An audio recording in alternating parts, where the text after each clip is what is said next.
I'm going to firstly say that, and I don't know if Tembekile, you'll agree with me on this one, but honestly, when it comes to ministers, is it Aaron Matoledi? The Home Affairs Minister. Home Affairs Minister.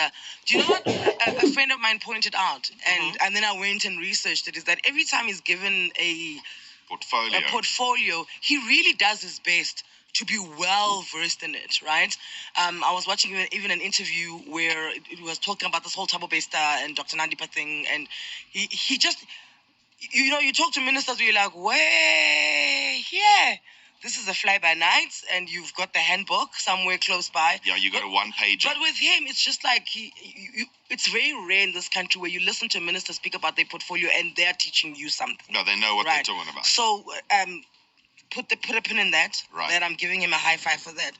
But we're gonna have to talk about this Boeing jet that just decided to land in the Eastern Cape.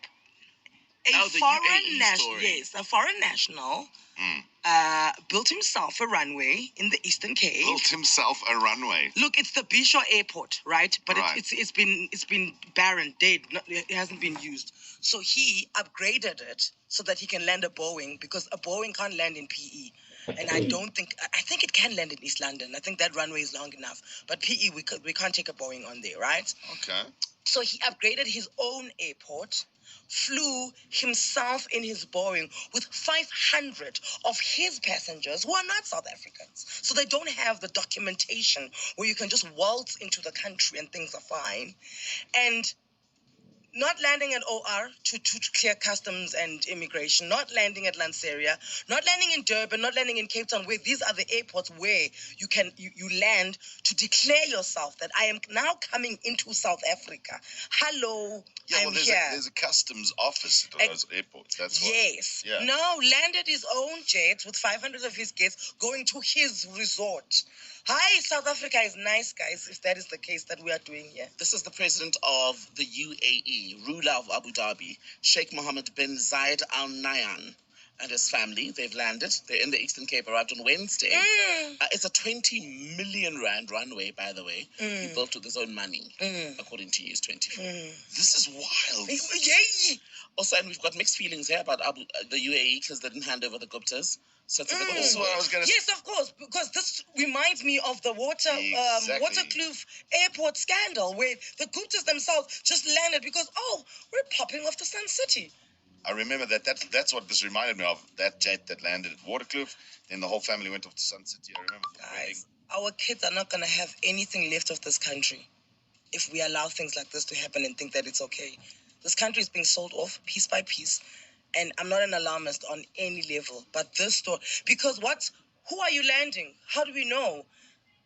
Then one day, guys, any other person who's a billionaire who can build themselves a runway in South Africa can land an entire army and take over. But what's stopping them? It was the same debate that people had around the Fireblade situation. You know, the Oppenheimers had their own terminal. Yeah, yes. And people were saying, how does that work?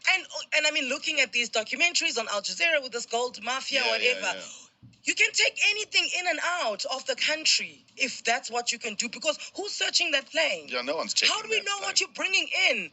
Who approved that? Bruh. And then he said, Sheikh, what?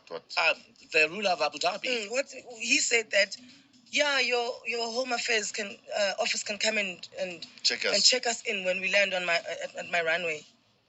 No, guys, that's crazy. They built a private game resort. Good for them. Well done. I'll be checking it out soon because it's 7-star apparently. And you know me. I soft. But look, no. This is wild. Like I mean, you have no regard for our sovereignty. That's what it boils down to. No, and I'm like, Cyril, unless you're the one who said thumbs up, okay, you're definitely treating this country like it's your spaza shop. But I don't even think we should be working in a realm where people can just build their own things in our country and land when they want to. You land when you want, you leave when you want. No, guys. That's wild, I suppose what also makes it controversial is the fact that this is a private airport, basically. You're here on private business. So what is the actual benefit for the country to all of this happening? And you know what? Just quickly to wrap this up, because we need to play some music. We are a music radio station after all. This is not Good Morning 702. This is not Talk Radio 702. That's what happens when it happens. You said something about Fireblade and the Oppenheimers. At the very least, they're South African, Tembekile.